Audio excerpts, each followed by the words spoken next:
Welcome to my latest experiment. This is a big one, the one I've been waiting for all my life. What is it? Try to imagine all life as you know it stopping instantaneously and every molecule in your body exploding at the speed of light. Oh my God. The cream will rise to the top, oh yeah. And I am the voice of the voiceless. And there is no one that does it better. The Guy and Harley podcast, streaming all over your face. Perhaps that was the most important part. Can you dig it? Can you dig it? Can you dig it? Pigville on the internet. When I was little, I dressed up as a fireman and rescued those in need. I dressed up as a doctor and cured every disease. It was crystal clear to me back then that the only problems that I could face would be the same problems that affect us all. But of course this sense of common existence was sucked out of me in an instant, as though from birth I could walk but I was forced to crawl. So this is such an exciting time to be alive. Our generation's got to fight, to survive. It's in your hands now. Whose future? Our future. I'm Harley Neville. Welcome along to the Guy and Harley podcast. And I'm Guy Pigden. And where's that? That is from Enter Shikari. Right. Not quite hip-hop, but it is kind of one of the poem-y things that they open with. Oh, yeah. Rue Reynolds, the man, Rue Reynolds, look him up. Look up Enter Shikari, easily my favourite band. They actually just released a Game of Thrones cover, or Game of Thrones intro cover. Right. Yeah. Because it comes out today, worldwide. It comes out right now. I think it literally came out. I think as we're recording this, people are watching right now. As we're recording, the world over, people are switching off and watching Game of Thrones instead. Well, luckily we don't broadcast live. Well, yeah, but people are not downloading this podcast or streaming it. Certainly not at the time of recording. They're streaming or watching Game of Thrones and discussing it. So, welcome along to the show. Got an action-packed show. We're a day out from my stay. Guy's about to go into the slammer. In the pen, doing a bid. 2 weeks. 16 days, actually. Shit. 16 nights. It's longer than 2 weeks. It's slightly longer than 2 weeks. So that's where I am going tomorrow, in theory at least. I received a confirmation and then I had to confirm the confirmation and then I didn't hear the confirmation back on my confirmation. Right, yeah. See, I heard you making a phone call just then. Yeah.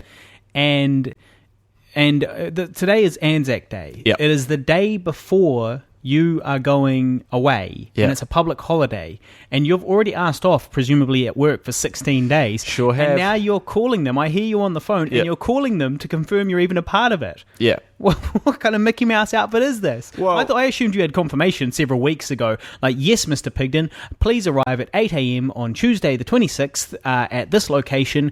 You are locked in. No, far from it. Bring along some clean undies. So, I mean, I think that's one of the most frustrating things about this trial is that they were like, speculatively speaking, you would be going in on this day, but this is not a confirmation. You need to take a medical test. You need to take the medical test about a week before you actually do the thing, and it's like, and if you fail that test, then obviously you won't be doing it. And that's why you had the injection mark on your arm the other day, because you went along for that test. That's right. I just assumed you were back to your old heroin ways. Back off the wagon. Yeah, well, no, I was, I have to stay on the wagon because, you know, part of that test is a drug test to make sure that you're not on heroin. Right. They test for heroin. Right. Did they test for weed in your system? Yeah, they test for weed. And would they have... So they tested for weed, and if you had smoked weed within the last 6 weeks or whatever, yep, then you'd be out of the trial. I don't think 6 weeks. I think it's more like, you know, a couple of weeks, but yes. Because they say, you know, I mean, they say that they can test for weed for ages. It's something like 6 weeks or something. Well, not only do they say that, they're like, and also, if someone else has been smoking weed and you've been near them, you may fail this test. Damn, son. So, I'd be a little concerned about those results. So start worrying. So... yeah, they did say that to me, and so I am actually waiting to hear back on the day that I'm meant to be going in to doubly confirm. So they said, look, you passed your medical test, you're free of heroin. Yeah. Your system, you're clean. Congratulations, you're free of heroin for now. But, you know, and you just have to reply yes to this email to confirm your participation, which I did. But then they didn't confirm your confirmation. And so it's like, well... But you know where to be and at what time and all that, right? I do. So you're just going to show up and hope for the best. Well, yeah, basically. Man, you're going to be spewing if you show up there and they go, oh, no, Mr. Pigden, sorry, you're not in. And then you've just got 16 days of unemployment ahead of you. Well, it would be a real problem, actually, from a financial standpoint. Big problem. But I'm actually not worried about that happening because they're so short-staffed at work. Like, my absence is creating a huge problem for my work. Yeah. Which is basically forcing a couple of other people to do a couple of 90-hour weeks. Yeah. So...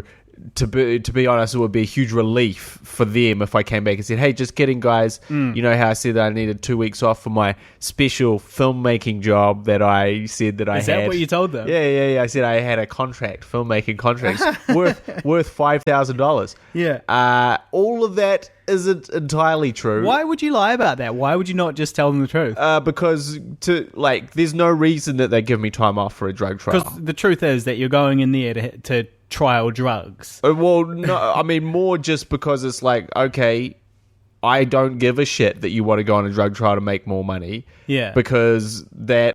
But they also don't give a shit about your filmmaking career. You're there, and foremost, you're an employee. Well, no, but they not do... a person. And have always maintained a level of giving a shit about the filmmaking. So they have given me time off for... Like, they've given me time off, like, super short notice to go overseas to, like, festivals. They've, when it's been a bit inconvenient for them, given me time off to do filmmaking stuff. So I thought I had a much better shot of saying, hey, look, I got this filmmaking thing coming up, so hook a brother up. And it was true. He's like, I can't stand in the way of your dream. And I was like, fine, thank you very much. Yeah.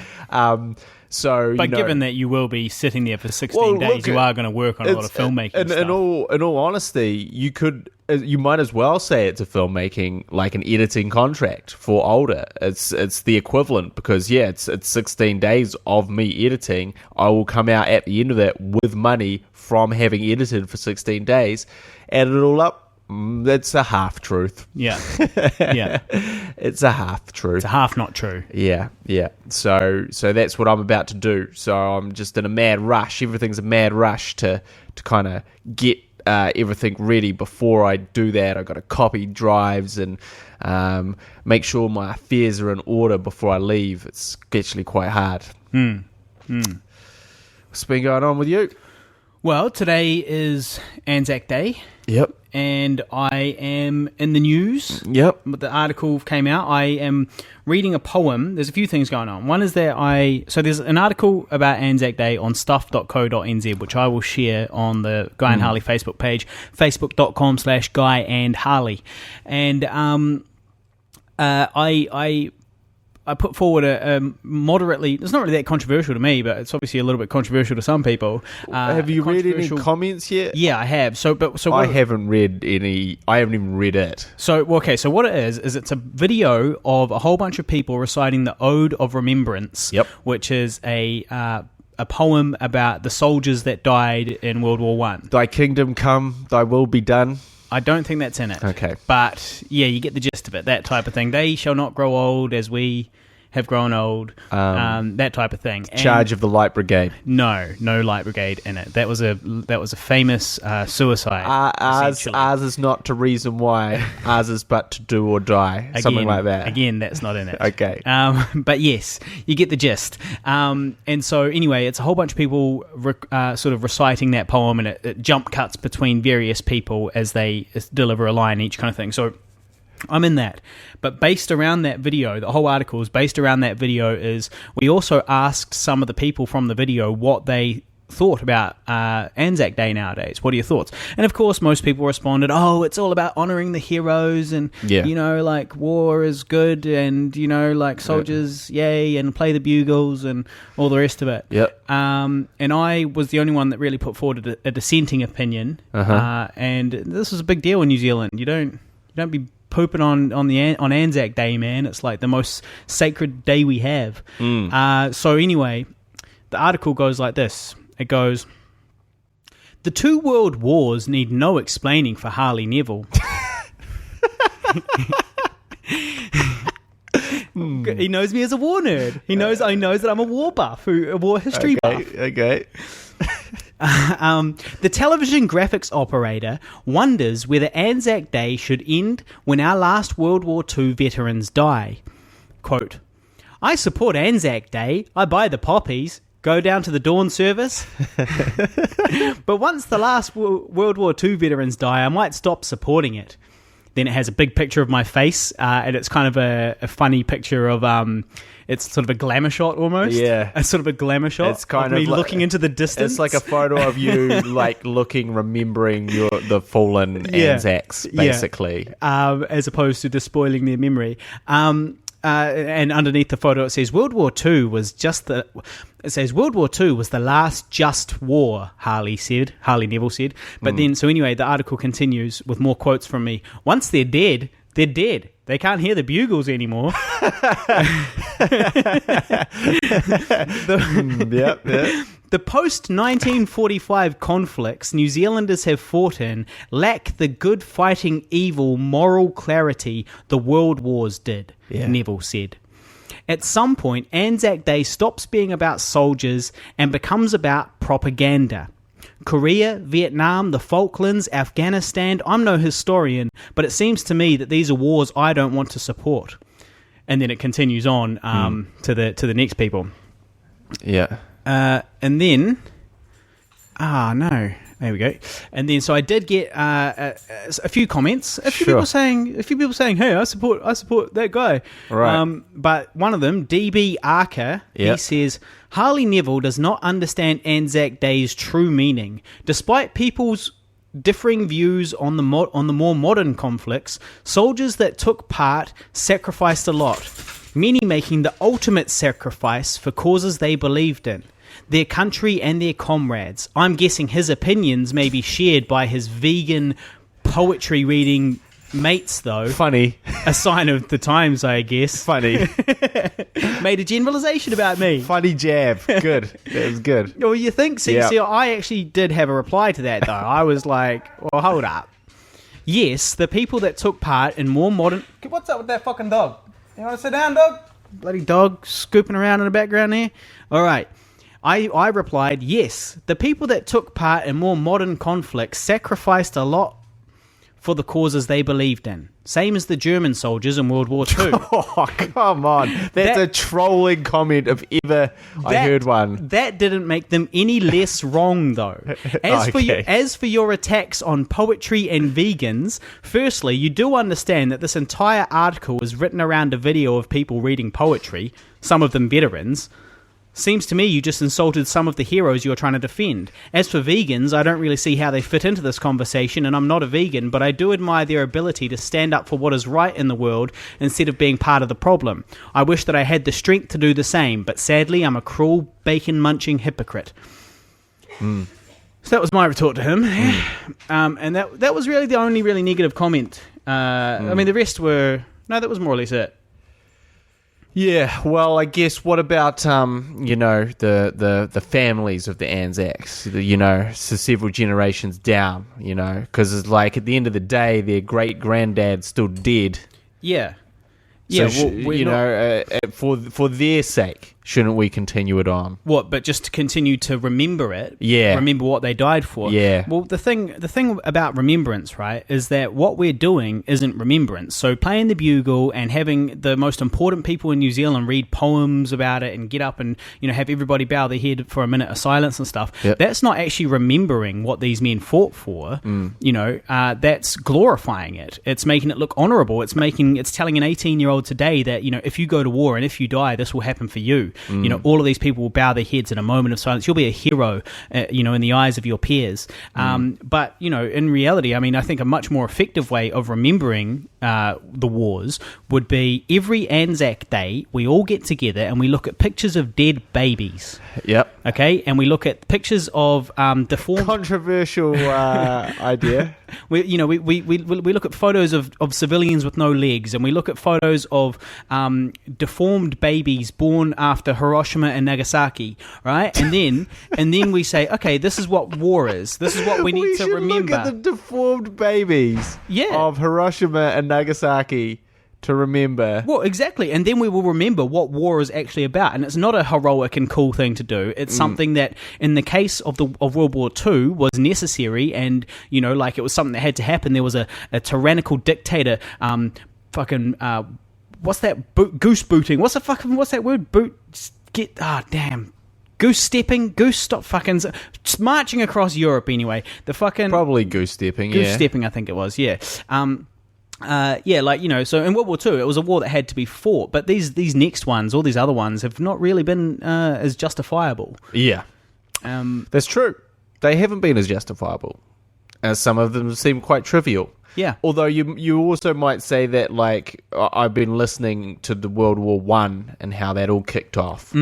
Very trivial. Yeah. Very trivial. That's why I don't really include even World War One, right? In my, World War Two, in my eyes, is really the only one that was kind of a truly just war. I think that makes needed sense. To be fought. It did, and that's true. And World War One definitely didn't need to be fought. From all that I've now sort of accumulated, I've listened to about 20 hours worth of podcasts about it. And it seemed like it was all very silly. Yeah. And it continued to get sillier because really no one knew what they were doing in terms of, like, how the casualties and the loss of life in these big skirmishes. They really didn't have any concept of this modern warfare would do to the new technology. People. Was too devastating compared to their tactics. For fighting a war. Absolutely. So it just really, was dramatic, a loss of life for mainly no reasons. I think. Well, look, I'm not going to say that I support your idea, but I see that you have some. There's a good merit to the concept, of at least you have like an argument. It's not. I honestly thought this was a classic Harley Neville trolling the public, trying to get a rise out of them, really. Big time troll session on stuff. But actually, you do have a valid point. Yeah, well, good. I like to think I've always got a valid point, but no, sometimes it's a major troll thing, but this time you've actually thought it out. And your argument has not been clouded by your own ego, which is another big problem you have. What? You have zero examples of me doing my public trolling and clouding it with my own ego. Well, not necessarily public trolling, just a radical argument. My arguments are always radical. In the way that you might describe someone in the 1980s. Exactly. Radical dude. Exactly. Well, look, speaking of loss of life, speaking of death, we better jump into our favourite segment. Who's dead this week? Exactly. Yeah. Bill, what happened? Ted?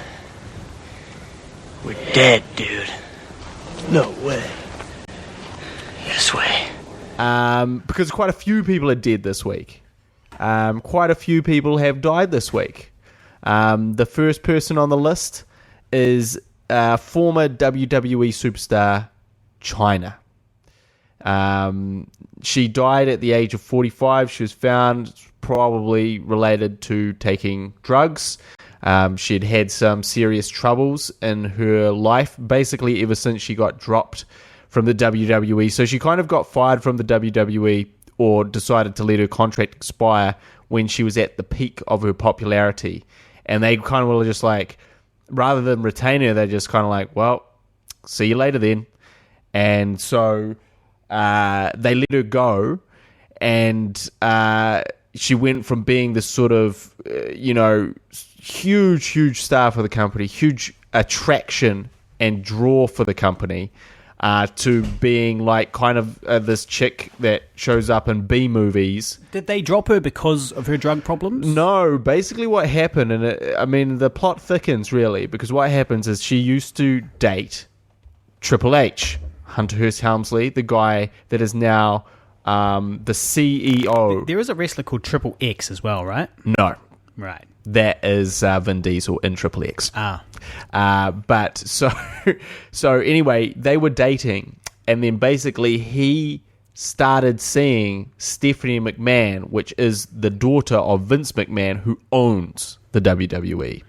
So once that happened, it was kind of like China didn't really have anywhere to go. Like, she had just sort of made enemies with two of the most powerful people in the company. It didn't apparently end well or amicably. Well, why would Vince McMahon care that Triple H had moved on to his daughter? Shouldn't he be pissed off at Triple H, not China? Well, I think he was to a degree, but the whole Stop thing... balling my daughter, dude. I give you a job. But the issue is that, like, Stephanie McMahon is heir to the throne, right? So what she wants, she gets, and she don't want China around fucking up her steez, and Triple H doesn't want it either, because now, you know, he's no one wants your ex hanging around. Exactly. Especially No one wants. Not when your exes are fucking jacked up. Yeah, no one wants your ex hanging around, because China was this, you know, incredibly physical performer. She was the first female to wrestle in the Royal Rumble. She was the first and maybe only female to win the Intercontinental title, which is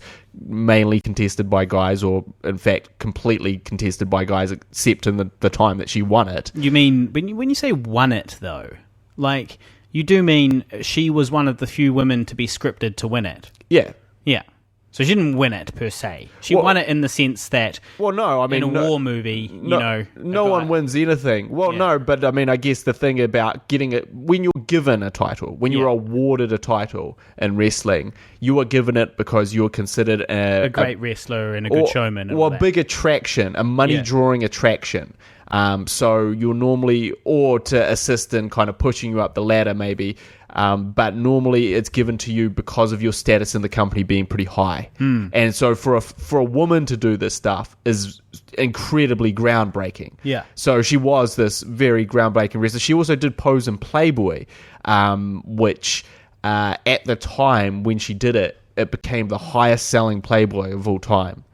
Now, the Playboy has since sold more of other newer issues, but at that time, her being in it was, this big thing. And so, she was kind of just, and then, like, as soon as she quit the WWE, she just completely fell off the rails, and she ended up doing porn. She started doing porn. She did a porn. Did you watch any of the porn? Look, for research purposes. Oh, yeah. I had to watch. Yeah. So, was it hardcore porn? Like, she getting fucked? Oh, yeah. So the first so you thing, see everything. Oh yeah. So the first thing that happened is she starred in this film called One Night in China. Right. See what they did there? I get it. And it was with another former wrestler who, this gets even crazier, was best friends of Triple H. Oh. Right? So they sort of got together after Triple H and she broke up, and they were both kind of basically drugged up and, shot this home movie, and then they ended up selling it. Oh, so it was, so she didn't, like, join porn Oh, no, she did. Per se. She joined it. So right. what happened is they did this film, and everyone was kind of like, ugh, shit, this doesn't look good, and because it's not, like, really a sexy, like, she is out of her mind on drugs. They both are. Yeah. And that's readily apparent. Yeah. And then at the time she was like, oh, I was used, I was taken advantage of, etc., except that she did, for them to, like, officially release this video, she has to sign off, and she, cash $1 million check for it. So, realistically, she wasn't. She was complicit. Yeah. But then after that, sometime after that, she actually was in real porno. So, like, not even like a semi Kim Kardashian style, oh, you caught me sort of thing. But she was legitimately starring in vivid video pornos. And I think she was in like 3 or 4 of them. Again, I may have just for research purposes. Was there anal scenes? Oh yeah, there was every kind of scene. Really? And that was the thing. Like, and I saw one of these, and that was the newer one. Was even worse because she again was completely, you could see that she was high, like completely high, and she was high to get through this horrible ordeal. She wasn't like, and also, she had by this stage was, plastic surgery, out of shape, kind of just a disaster, and was clearly doing it for the good money that she'd get. And so she just kind of fell off the rails and she never really recovered. And they asked why she wasn't in the Hall of Fame. And they're basically like, well, she deserves to be in the Hall of Fame. This is what Triple H said. But if you Google her, what is a young girl going to find all this stuff, and so that makes it hard as a publicly traded company to really have a relationship with that person anymore, which all makes sense. And then she started accusing Triple H of beating her and all this stuff. It was never ever verified or anything like that. It seemed like she was just saying this stuff to get attention, which kind of was the tail end of her life. And now she's been sort of found dead. But it is very sad because it's another classic wrestler tale of someone who sort of lived the giddy high life of being this amazing pro wrestler, only for when the sort of the glitz and glamour to end, that they can't really stop, and they kind of have all these vices that they picked up along the way that are so destructive that they ultimately end up killing themselves far too young, which is what happened. So she's gone. So Chyna, if you want to see some of her work, you have to go back to the Attitude Era. You can see that on the WWE Network. It's $10 a month subscription, and see some of her matches with guys. And she was a real force to be reckoned with. She was great at that time. Look at Teddy Long! And Jarrett may put the figure 4 on Teddy Long! I don't blame him! Chyna's got the guitar! Look out, Jim! Oh, man! Chyna with the guitar! That's not a household item, is it? It certainly is. I guess it is. I don't know. Let me down the count. And Chyna!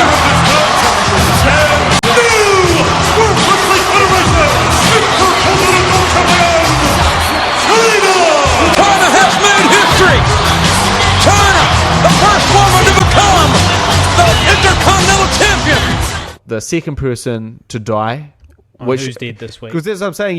You thought that was big, or maybe you didn't because you didn't know who that was. Well, it was me that told you. That Chyna was dead. I broke the news to Guy. Yeah, so I then quickly, due to my Facebook addiction, I quickly found out. Yeah, I wasn't on the internet at the time, so I didn't know. But in terms of wrestling, because of what she did as a performer, it is pretty big. But even bigger than that, and this is really fucking massive, Prince is gone. Now, what did Prince die from? They don't know yet. There's no release on that one yet. Well, he had well, this is the thing. He'd been admitted to hospital for pneumonia. Sort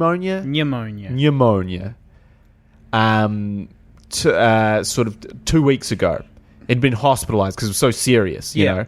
Now, the thing is, when stars get hospitalized for pneumonia, normally they're being hospitalized for a serious drug problem. It's not pneumonia at all. Eminem talked about it, but it's kind of like that's the cover story of like, why is the star, who should be in great health, admitted to hospital? So there is some sort of speculation that maybe that was an issue.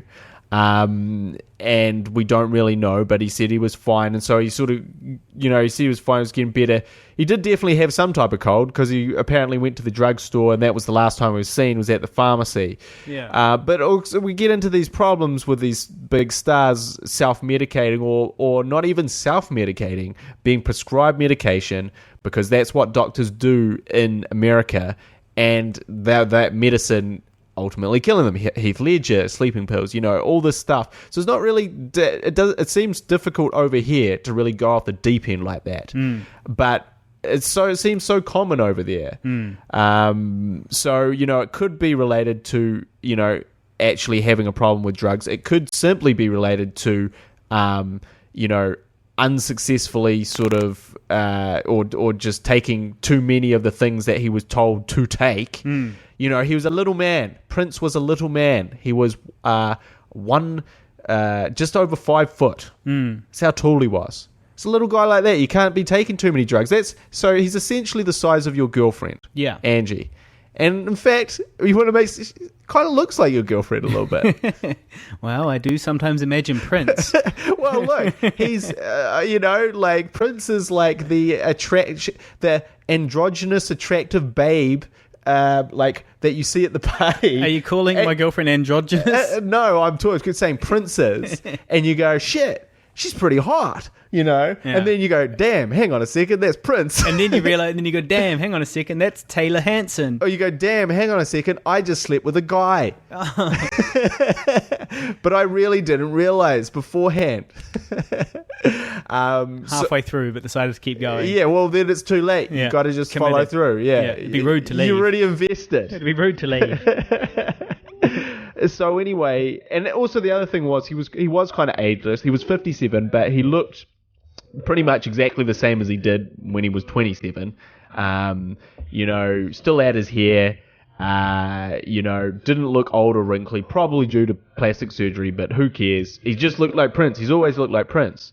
And, you know, did you listen to much Prince in your youth? Never. Never listened to Prince? I literally could not sing you a song of his right now.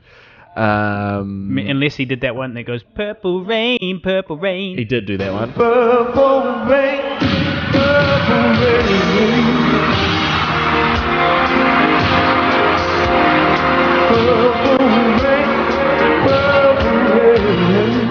But I only know that because in Bloodhound Gang there's a song where they sort of bastardize that. When Doves Cry?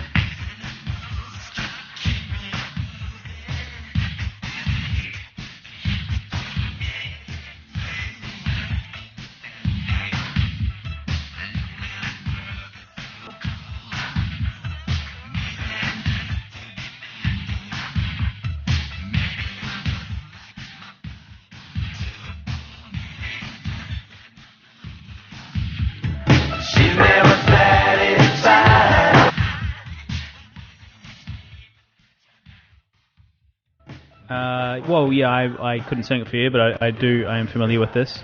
So anyway, I'm not a huge Prince fan myself, but he is one of like the last true like rock stars, rock gods that kind of popularized the 80s. It was him and Michael Jackson, and you know he was always David Bowie. But Bowie. who was gone. As well, but you know he's like one of the last kind of big guys. Like they don't really have rock or musicians that are at that level anymore, with the splintering of your audience through YouTube and all that stuff. Like a Justin Bieber or someone is not the equivalent of what Prince was in the 1980s, not even close. And not in terms of record sales, not in terms of like just awareness. And I think the cool thing about Prince was that he didn't ever really give a fuck, you know, about being famous or even how much his record sold or anything. There was this whole thing where he had an $80 million contract with Warner's for his music that he wanted to get out of because he wanted to release music more frequently than they would let him. They would only make him release, I think it was like an album per year or per 2 years. And he was like, fuck that, I just want to make and release music whenever I want to make it. And I don't give a shit about promotion, I don't give a shit about anything. I just want the people that want to hear my music can hear my music when I want to release my music. And so, you know, he's always just been the guy that sort of, you know, did his own thing, and, you know, recently he's released like sort of 4 new albums in the space of 2 years. And, you know, he's a big deal to a lot of people. If you kind of listen to his famous hits, you'll see that they're kind of any 80s movie or 90s movie kind of has them. Like, I feel like you used that when Doves Cry in one of your short films.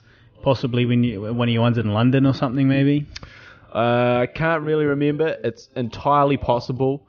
But... Just speaking of, you know, big 80s blockbusters. Yeah, 80s blockbusters. My short film that I did in the early 2000s. But, you know, like, he was a big deal to a lot of people. And it is shocking that he just kind of died out of the blue. But what I always remember, I didn't really know Prince, but what I remember about Prince was Bat Dance. Remember that? No. So Bat Dance was a song that he did for the Batman movie. And it's fucking crazy. We'll play some of it. Go with a smile.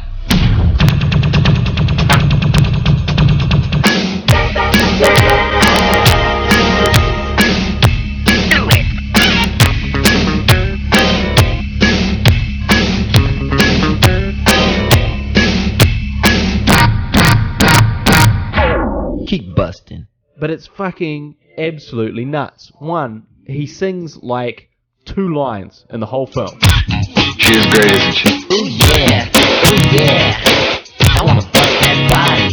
Ooh yeah, ooh yeah. I wanna bust that body.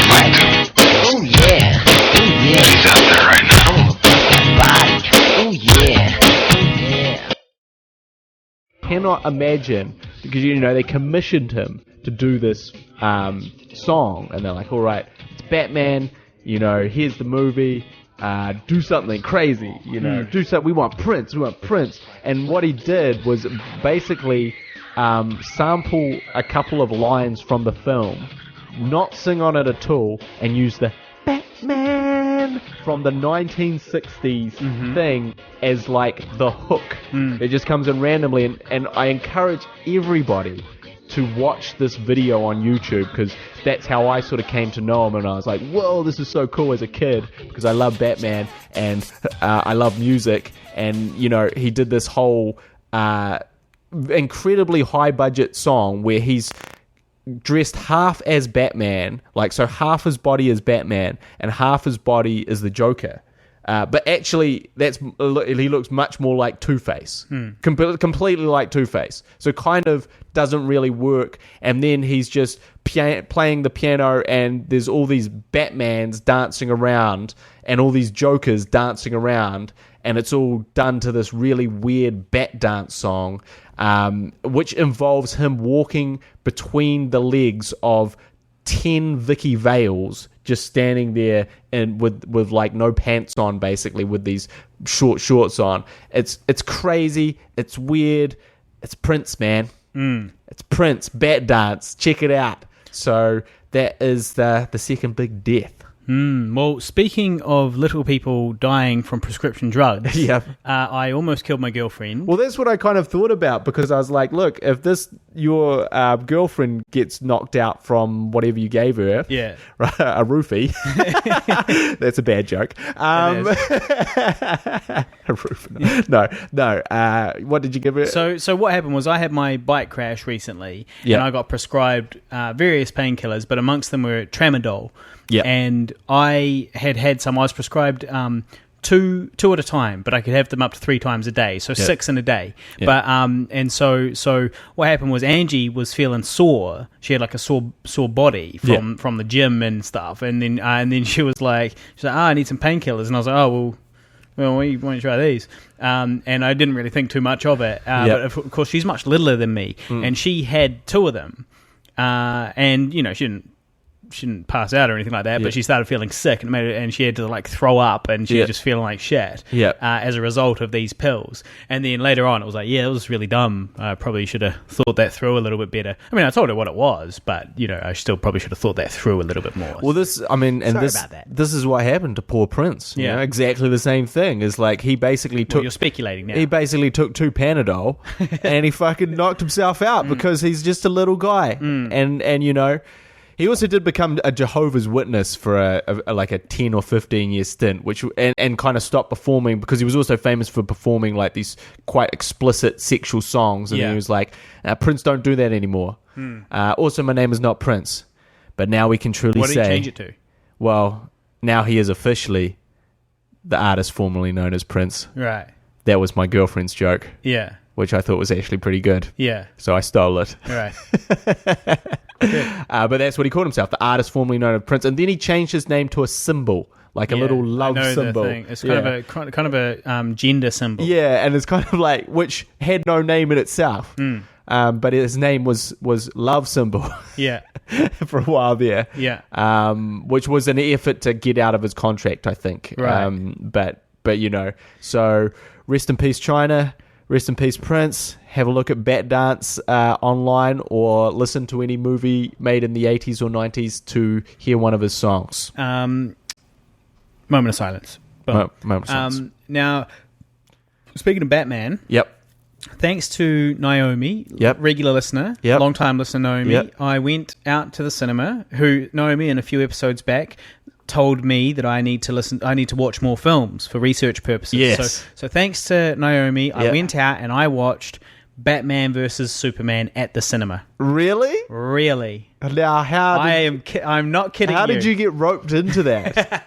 Nah, well, if I'm really honest, it was because my little brother was here. My little brother is 16. Last week I said he was 17. He's actually 16. Yep. Something like that. And he came up, Connor, and we had a great old time. And while he was here, he wanted to see Batman versus Superman. Now, I wasn't going to not take the guy. He wanted to see it. Why not? Oh, it's your fucking brother. You'll take your brother to it, but you won't come along with me to see Batman versus Superman. I was rather have seen that 10 fucking Cloverfield Lane or whatever it is. Yeah. Or whatever that movie is. Yeah. What's it called? Yeah, it is 10 Cloverfield Lane. 10 Cloverfield Lane. I wanted to see that, but it wasn't. It was only on in the morning, so I had to go along to this Batman vs Superman. But he is 16. He is the target demographic for exactly that type of film, and so he loved it. He was loving it. I personally thought it was full of holes and very stupid. Well, there's no doubt it's full of holes. But that being said, it was easily 10 times better than I expected it to be. There you go. But I expected it to be a steaming pile of shit. So it was just a lukewarm pile of shit. No, it was just a large lump of manure. Yeah. Still has a use. Exactly. Not that stinky. And you could keep it, near you and it not be offensive, really, like in your garden. Yep. Whereas, a steaming pile of shit you have to dispose of immediately. Yeah. So that's your review of Batman vs Superman? Yeah, basically. What was your favourite bit? The end. Fucking when it finished. Honestly, towards the end, I mean, we might talk spoilers here, listeners, if you haven't seen Batman vs Superman. Just so be warned, we may or may not speak spoilers here, but you trust me, if you haven't seen it, don't bother. Who cares? Like, you don't mind if you hear spoilers about this stupid film. And it was like in the last 15 minutes of the film, this whole other big monster appears. Yep. So it's all about Batman versus Superman. Yep. Then finally at the end, they reconcile Batman and Superman predictably, and then they team up to fight this other invincible thing which just appeared out of nowhere. And the American government's like, something just happened. We don't really know what's going on. Well, whatever's going on, nuke it. Above our own city, nuke it. And then they just blow up this big monster, which of course just makes things worse. Yep. And just the whole thing, it was just stupid. So I was just really glad when it finished. Well, yeah, so basically one of their things they try and do to kill the monster is to nuke it in space, right? Now, or above. Now, how did it get in space? It got in space because Superman picked it up and started flying it into space. Superman had a fucking plan, and then the American government blew him up with a nuclear bomb. Nuclear bomb blew them both up. You'd think he'd be a little bit sore about that. Well, yeah. I mean, it was just so stupid. He clearly had a plan. Maybe he was going to chuck him in the sun or whatever. Yep. And he clearly had some sort of plan going on there. And then they just fucking blew him up. Not only did they nuke him, but they nuked him directly above their own city. I'm sure it was in space, but it's still above their own city. Well, what's the issue? I want to know the scientific, because basically what they say in the film is they go, he's high enough now. Yeah, nukes out of range, sir. There'll be no casualties. No casualties to us. We'll be fine, sort of thing. Yeah. And so you go, oh, okay, sweet. It's far enough away. But for me, one of my big issues with The Dark Knight Rises. And if you haven't seen that, spoiler alert, it was 5 fucking years ago, so get over yourself. But essentially, this nuke blows. Batman uses his bat wing to fly this nuclear bomb 2 minutes from the city of Gotham, and it blows up, and everyone goes, "Phew, that was going to blow up here." And it's like, guys, this city is fucked. Yeah, the nuclear fallout from that bomb is going to be with you for the next 100 years, washing up on your shores. Yeah. And if the wind blows the wrong way, I'm sorry, but I don't think you're going to make it. Yeah. Right? So that always bothered me. So this idea that you can blow a nuclear bomb up in space, we need some scientists listening to this podcast. Yeah. There's none. There's no one smart enough listening to this podcast to answer this question, but we do welcome your theories, though, listeners. Can you blow up a nuclear bomb outside the Earth's atmosphere and have that just sit there? Yeah. Where does the nuclearness go? Firstly, they were not actually out of the atmosphere. You know, the atmosphere of Earth, strictly speaking, goes like fucking halfway to the moon or something. You can find, honestly, you can find like little traces of our atmosphere, like really far away from the planet. Fucking Neil deGrasse Tyson. We've got a big tail of atmosphere following us as we orbit. Yeah. So they weren't even really out of the atmosphere. They were just in the upper atmosphere. Yeah, okay, they weren't in open space. Yeah. And then, so the nuclear bomb went off. But you still have to assume that now there's a whole bunch of radioactive material high in the atmosphere, and there's like really strong winds up there that, you know, flash all around the planet. You know, you have to assume that they've essentially irradiated the whole planet.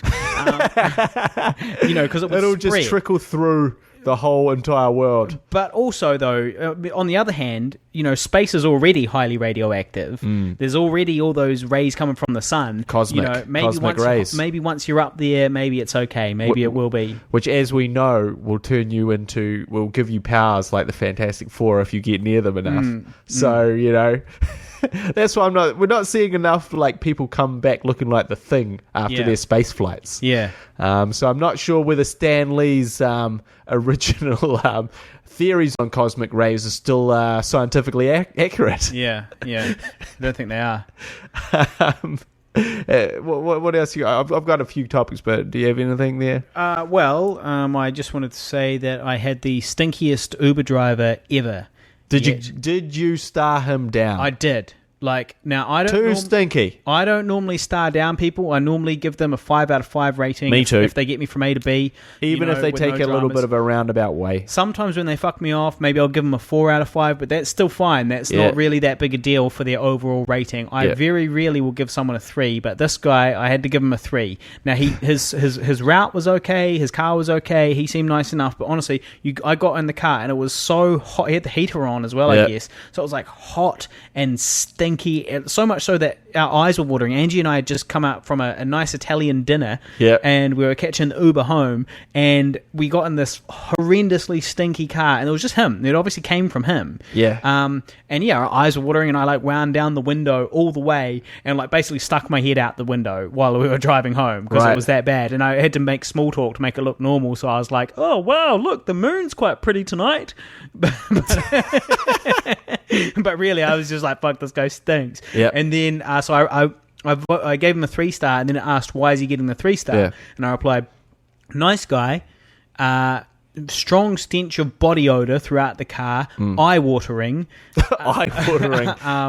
everything else was fine." Can people read those reviews? Well, that's the thing. It says that no, so people can't read them, but it might get shared with him anonymously. Yeah, right. So it goes to Uber, and then Uber sort of sends it to him. And go, look, buddy, take a fucking shower, all right? Yeah. And I know, like, now, the thing is, it might be a religious thing, because I know that there are some... he was Indian or from that part of the world, perhaps not Indian exactly, generalization, but, you know, he might have just been a stinky dude, but he possibly has, like, a religious aspect to it. You know, you hear this stuff about Indian guys not wanting to wear deodorant and stuff like that. What's that based on? I haven't read that myself. I just heard that's true. Well, Let me know if I'm spouting, if I'm making generalizations. I can confirm that it's true in terms of a practice that is done. I can't say why it is done. Right. But, you know... Well, look, man, your religion is fine. This is classic religion imposing itself on me, on my nostrils. You know, like, that's fine, man. But if you've got these religious beliefs that won't let you put on deodorant or whatever, well, maybe Uber driving's not for you, son. Maybe you should go work on a fucking construction site or something. That was always my, like, because, you know, I'm soon going to quit filmmaking and start living my dream of becoming an Uber driver. Yeah. Just waiting. And the big concern is the body odor. Yeah, because... Your body odor. Well, more because, like, so you're in a car for between 7 and 10 hours, right? And you're just sitting there. Stewing. Yeah, your balls are just slowly melting into the seat. You know, the sweat is just even if you've got it well air conditioned, because you can't have it too cold because you don't want to freeze out the customers. So you've got to have it at like a kind of a neutral temperature, which in a normal car trip is completely fine, but over the course of that time period, would have a negative effect. On you. Yeah. Well, your bacteria ball brew fucking... Exactly. down there. Bacteria ball brew. Yeah. That's what you'll have. Yeah. Well, I'm as concerned as you are. So, like, I'm a little bit worried that, because also that's the thing. I think some of these Uber drivers get a bit overeager. You can actually work 14 hours in a day. Is it? I thought it was 13 and a half for some reason. Yeah, well, you've got to have a break. Half-hour break. You've got to have a break in there. Yeah. I think it might have to be an hour break if you do the full 14. But, for them, they're just seeing the dollar signs light up. They're not thinking about personal hygiene. No. They're thinking about the dollars. And so rather than go and have a shower, halfway through your shift, which is maybe a little bit inconvenient, they just keep going for gold. They probably don't even take their break. Now, to be fair, I've only ever had 2 stinky Uber drivers the entire time. All of my Ubering, and I Uber quite a lot. I've only ever had 2 stinky ones. Yeah. Now, the first one, he was just moderately stinky. He was okay. I didn't like his route. I think I actually gave him a shitty rating as well. Because he took a shitty route, he went slow, and then he stank. But he wasn't like eye-wateringly stinky. He was just like man stinky. Yeah. But this guy really, really reeked. But all the rest of them, they were all good. Like, so far, the service has been of a very high standard from all of the Uber drivers I've had. Right. And the stinkiness has been kept to a minimum. Interesting. I mean... Not like taxi drivers who just constantly stink. Taxi drivers are definitely worse for that. Yeah. I've definitely experienced more stinky, but I've also travelled in more taxis. So, maybe it's just the Uber's going to catch up with us. The smelly Uber drivers are going to catch up with us. So I wanted to debut a new little segment. Oh. Got a new segment to debut. Okay. Now, we have a friend of ours called Will Fleming. Will Fleming of My Kiwi Life. We're going to sing this? Well, I've got a new version of his song, All but right. his song goes, my Kiwi Life. But basically, My Kiwi Life is like kind of he talks to interesting people, and so he just recently talked to Luke Dodds or someone. Do you know who that is? No. He's a YouTube guy. He's a successful YouTube guy. New Zealand YouTuber. Yeah, New Zealand YouTuber who basically goes around filming stuff, and then it's popular. And good for him. And he keeps doing it. Is he stealing from popular YouTubers in the United States blatantly concepts and ideas? Maybe. I don't know, but he is doing it successfully. And that's what it's all about at the end of the day. Plagiarism is a very hard thing to prove when you're going around filming scenic locations. Yeah. Anyway, so I think that was his last interview. I'm a sporadic listener, but I do enjoy it. Whenever there's someone that I want to know about I listen. I listened to a really good one about the hunt for extraterrestrial life, and he spoke to a sort of a professor of some repute who was studying, who was like teaching astrophysics or I don't know, whatever, and basically was talking about life and how likely it is that we'll actually find it in outer space and stuff. It was really good. It's really interesting. Yeah, and that's what he does, is he basically, like, I normally listen to podcasts where they just talk to celebrities I want to hear from, but he actually just talks to legitimately interesting people who are sometimes celebrities. There's another great one with a guy who has done a book on eating kind of a fatty sort of low carb diet. Someone Schofield, can't remember his name, but I bought his book after listening to that podcast, and I found many of those recipes very good. So, it's My Kiwi Life is very good. He's searching for the meaning of life with these people. He's not going to find it. I'm sorry to, ruin your podcast, Will. I'm not ruining it, but he's looking, he's searching, he's always asking, is there something more? No, there's nothing more. That's the answer. That's the thing, is like, there is no answer. That's the answer that you eventually come to, is that there is no answer. And you can ask as many people, but they all really they don't come to that conclusion. But if you kind of collate all their stories, really that's what it amounts to. Well, look, which leads into mine. But I'm just going to interject there and say that I'm going to debut a new poem at the end of this podcast, and it does talk about the meaning of life. So stay tuned for that, kids. So stay tuned for that. Well, you may find those answers that you're searching for. You might find that guy's wrong. Or more questions. But for me, I don't think, obviously people can have out-of-body experiences and strange things can happen and they can feel like they have these, special moments. But at the end of the day, when you're dead, you're dead. That's it, son. Mm-hmm. Game over, man. You can't hear the bugles anymore. It's game over, man. It's game over. And as much as, you want to believe that there's more, I don't think there is. There's just no evidence. There's nothing to suggest that. And I do think, if you want to retain a bit of hope, right? They talk about this in Waking Life, which is a great film that I recommend everyone watch, by Richard Linklater. Not my version, Wanking Life. Which I don't recommend everyone watch. That's what he sent to his girlfriend. Yeah. There's a movie he sent to his girlfriend. But basically they talk about when the brain dies, it gives you all these endorphins and whatever have you. It releases these chemicals, right? These dying chemicals. Feels like heaven. But also that time period can stretch to seem like infinity. So when people sort of in this state, it could seem like a forever. It could seem like an incredibly long time between sort of life and death. This moment could stretch out for a huge amount. And I mean, I've had those dreams where it seemed like you've dreamed for 5 years, and then you wake up and you go, shit, I was asleep for an hour. And it's the same thing with mind-altering drugs. You go, fuck.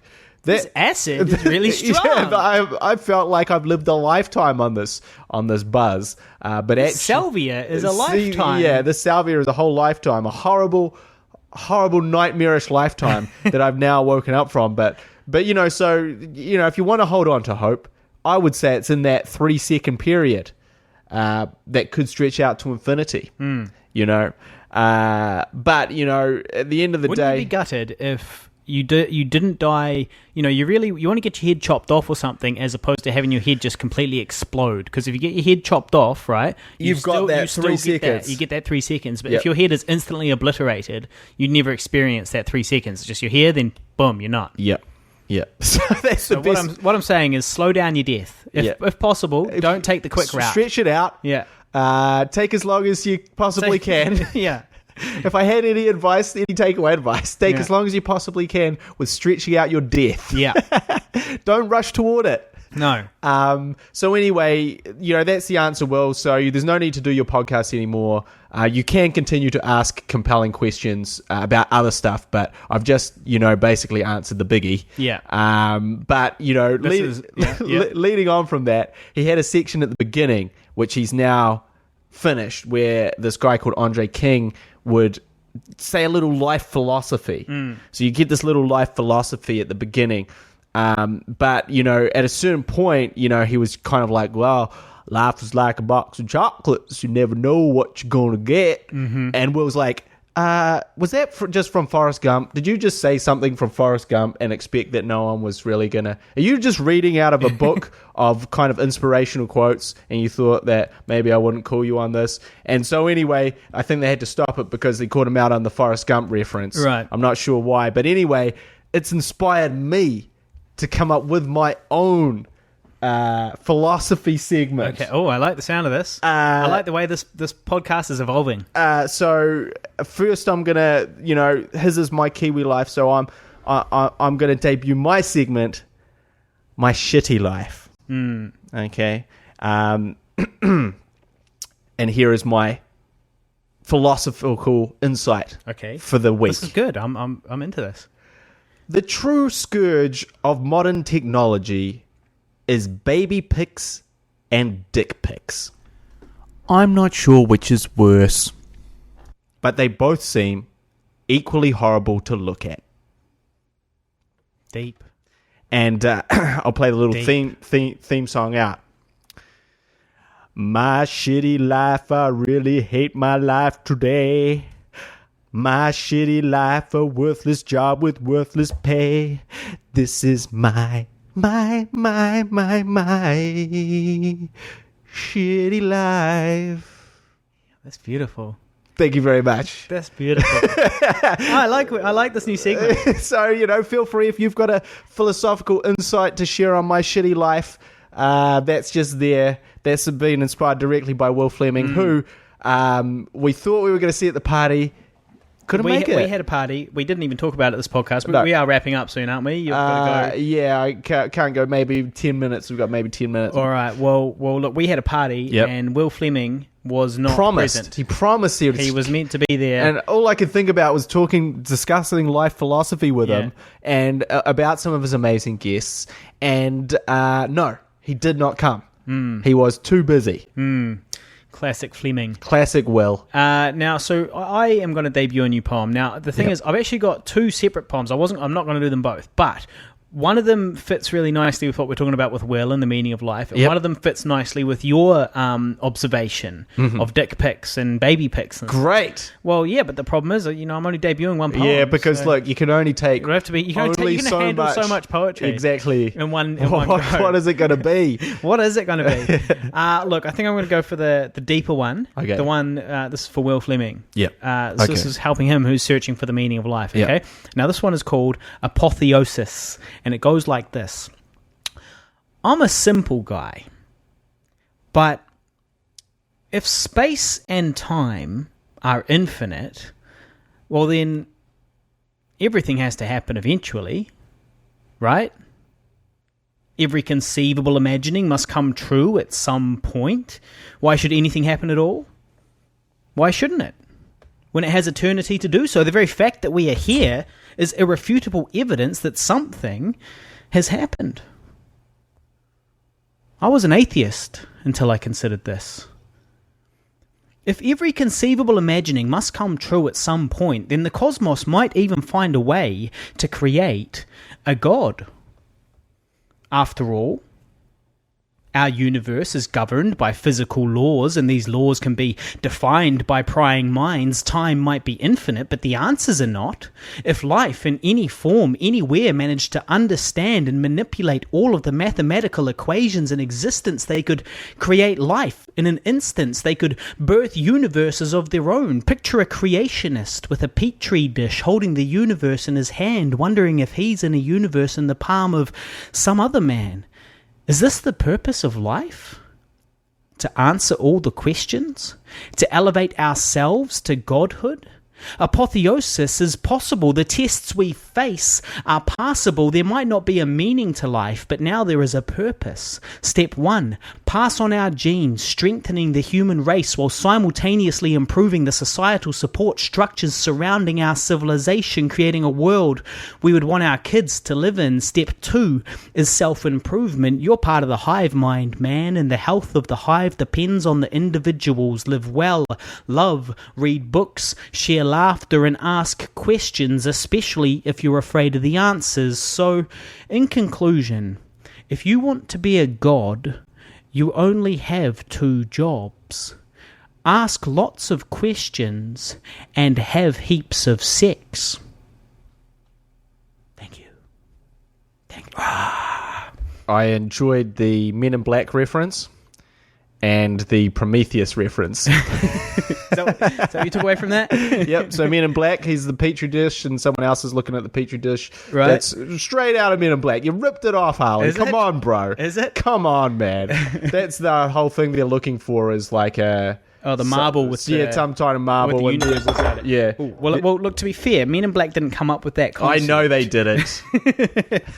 And Prometheus? Prometheus is basically like one of the things about the amazing film Prometheus. Is that essentially we are birthed by these kind of godlike aliens Yeah. who are sort of evolved versions of us. So they kind of make us because they're sort of at this point where they're like, sweet. I don't know why they did it. Maybe it's an experiment. Yeah. But the whole point is they're basically doing what you're talking about. Yeah, which is answering all the questions of becoming gods themselves. Yeah. So, you know, I'm glad that those two films inspired you to write a poem, Harley. Thanks, mate. Thanks. Yeah, good. But that's good. So, Will, there you go. Meaning of life, there you go. You got it. Is there something else? No, of course there isn't. No. We're all scientists here. Yeah. Of course there isn't. There's nothing beyond this. Unfortunate. Really sad. Gets me bummed. Yeah. Doesn't get me bummed. I know, but you're like definitely in the minority there. No, I mean, lots of people just don't think about it. Yeah. And then a lot of people go, well, I like to believe that there's something there. Yeah. And, you know, to be honest, I'm certainly not against that point of view. But realistically speaking, as, you know, we can't be answering these questions on the podcast. I mean, we can't be saying, well, I saw a light, so I've heard so many people talking about the light At the end of the tunnel. and like, you know, had this feeling of, you know, safety and warmth come over me. This is, you know, some of the conversations he's been having with these people, and it's like, yeah, of course. Yeah. You fuckers. Yeah, That's what happens when you die. Your brain is dying. You know, and then you came out of it. Yeah. And it felt good. Yeah. But I think more likely they talked to Jerry the King Lawler. He's a professional wrestler who had a heart attack while he was commentating and was dead for 20 minutes. And they did CPR. So basically, the reason that he survived is that he had this heart attack immediately. They immediately went to work on him. So he never had that sort of oxygen loss to the brain. So basically, he was like, okay, so I felt fine. I was calling a match, and then I woke up in hospital, and and this was, you know, like a week later or something like that, wondering where I was and why I wasn't still commentating the match. That's what happens when you fall asleep, when your brain is out of there. You know, you need to talk to him, Will. You need to talk to this Jerry the King Lawler. Not sure how you're going to get him on the phone. Yeah. But he can share that story with you. But anyway, so that was it was a good poem. I think that was not bad. What does apotheosis mean? It's the act of a mortal becoming a god. Right. You know? So in lots of the old Greek stories, you know, somebody goes through all the adventures and eventually becomes a god. That is the act of apotheosis. Yeah. Did that beat my shitty life theme Advice? song? I'm not sure. Well, you guys will have to, listeners will have to figure it out. Facebook.com/Guy and Harley. Let us know what you think. Speaking of Facebook, something funny happened to me yesterday. Yeah. So I got a text. My girlfriend was away. She was, doing a little sort of weekend trip. I was working, so I was not attending. And she sent me a text, which basically told me what she was doing. Now, even at the time, I was a little suspect of it. You know, I was like, this has no personalized information. Like, it's not like, hey, babe, there's no X's on the end. It's just, here's what I'm doing. And I was like, okay, cool. And then I replied, like, slightly humorously, all the boring things that I was doing, which I didn't get a reply to. Right. So it wasn't really. So then I look on Facebook and I see the very same text that was sent to me as a Facebook update. My girlfriend is not even writing me personalized texts anymore. She is copying and pasting her status updates from Facebook. And not only that, she's not even customizing them slightly. She's literally just a straight copy paste. And normally she'd get away with this. For the entire time we've been together, she'd get away with it. But this time I happened to be on Facebook for some important research purposes. Wanking.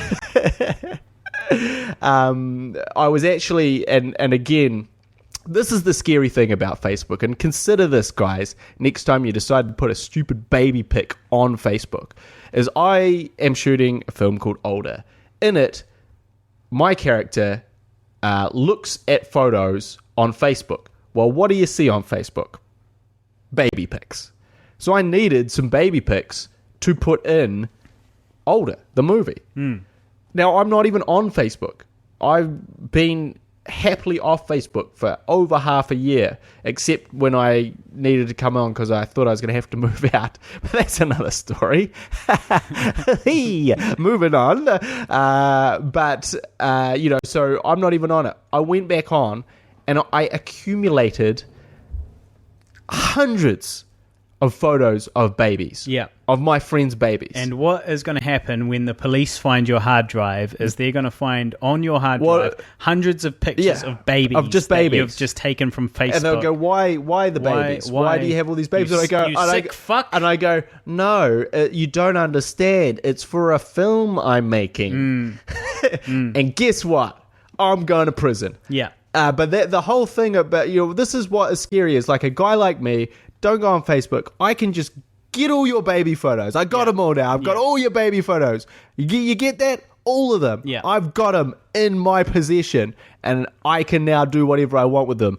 To be fair, I have to get release forms. So actually, if I put them in the film, it's because you've agreed to it. But that doesn't change the fact that anyone can take them and have them on their computer. Because also, let's statistically just break this down for a second, right? Now, what do you think statistically there's a pedophile in every how many people? Oh, I'm not sure. 100? Less? Well, hopefully 20? More. 5? But let's... Two, judging by this room.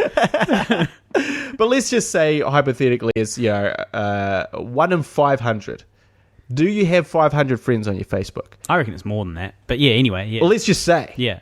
So I've got at least 5. I've got 2,500 friends-ish. So I've got 5 pedophiles on my Facebook, statistically speaking. Statistically speaking, I may have half a pedophile or one pedophile, right? Yeah. Okay, so you understand that... Hopefully it's the top half. You're providing pedophilia content for the one pedophile that you know. Because that's the thing, is like, one day it's going to come out that one of us knows a pedophile. Like, it's going to come out and we're going to go, shit, Harley, I never thought it'd be you, but whoever, it doesn't matter. Shit, Angie. Yeah. You're a pedophile? I really thought it'd be someone else. Yeah. She's not going to like this it's always someone, it's going to be someone that you least expect. Also, you're not expecting your friend or even acquaintance to be a pedophile. That's not really, you're not walking around thinking. Well, you wouldn't accept them on Facebook if you suspected them. Exactly. Yeah. So, you're assuming that most people are good in the world. Wrongly, you're assuming that. And so you've just allowed this pedophile all this access to, because it's not just if you're friends with someone, then normally, unless you've got your profile sorted, which most people don't, they can get the baby pics from them as well. So basically, all these parents who go, no, look at my son. Yeah. Look at him. You're giving pedophiles the world over their material. Well, this is a real thing. Yeah. Like, this is not just I'm not being people completely silly here. It actually happens. And the worst thing is that young people are getting on Facebook now. You don't, there's no, a 10-year-old can get a Facebook account. Yep. Right. But because of the sexualization of today's teens and tweens and all that, thanks to Beyonce and all those other whores, they or you get these little 10-year-old girls that are like posting their little booty pics and stuff like that on their Facebook, because that's what all their mates are doing on Instagram and all these places. And it's becoming like the kids themselves are uploading pictures which pedophiles can then download and store away somewhere. Like you can scroll through Facebook specifically trying to find this type of stuff. So it's a sick world we live in, and we're feeding it. We're all feeding it. Exactly. So you know, families. I don't even like putting pictures of like my family up on my Facebook because it's too public. There's too many people, and I worry that if I put a picture saying this is my brother and or this is my mum, even and then you never know who's going to see that and who then has that piece of information to hold over you. Oh, okay. Oh, well, maybe and then they can find out all this other information about your relatives, and then they can level threats against people that you know. It's a risky business. So people that you're so proud of your baby, just think about the pedophile you're giving those baby pics to before you post it on Facebook. Just think for 1 second, think it through. I actually think there could be quite a good status here for Facebook, right? Yeah. Which is I should Google and find out what percentage of pedophiles per person it is. Yeah. You know, so if it's 1 out of every 100, right? Yeah. And then I'll post a status saying statistically I've got 25 pedophiles on here. Yeah. You know, How many do you have on your Facebook? How many do you have on yours? And stop posting your baby pics. You idiots. You perverts. You fucking pervert parents. Sickos.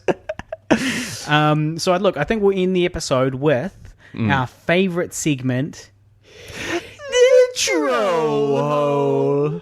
So last week I uploaded episode 62 to YouTube. If you guys want to support us, please go to YouTube, search Pigville, and check out our channel there and watch our videos. And if it's no different to you, you might as well listen to the podcast on there as well, because we get paid for the ads. Very little, but at least it's something, you know. So anyway, last week on episode 62. I posted it, and very soon after posting it, I got a comment on episode 62 of the podcast from Shiza. Shiza! Shiza. Ugh, it's your dumbasses again. Funny.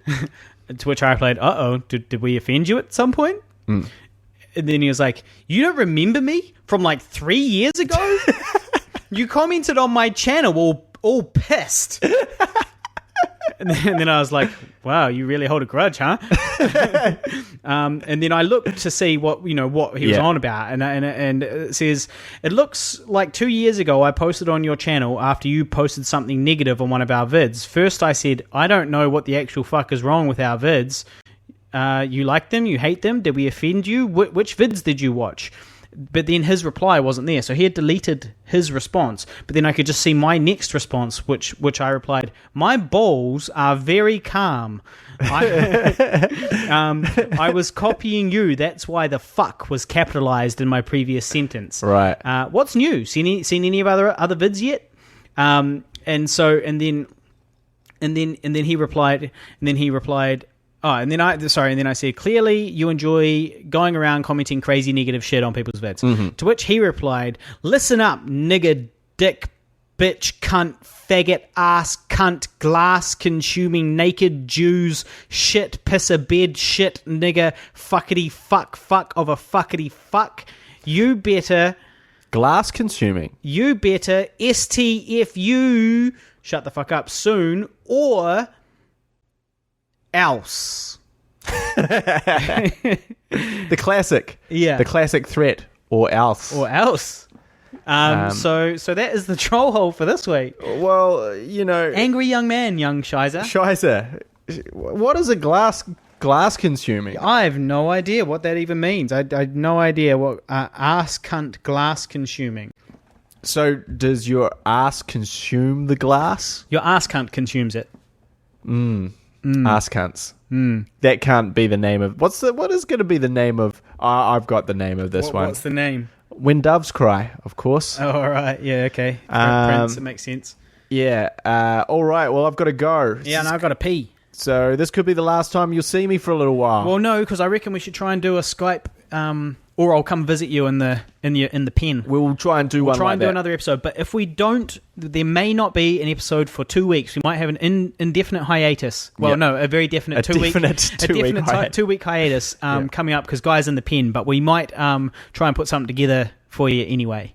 So shout out to Will Fleming and My Kiwi Life. Check that out. Thanks for listening, Neem Hegarty.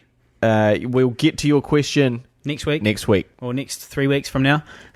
Thank you very much. Good night. Oh, I got a live one here.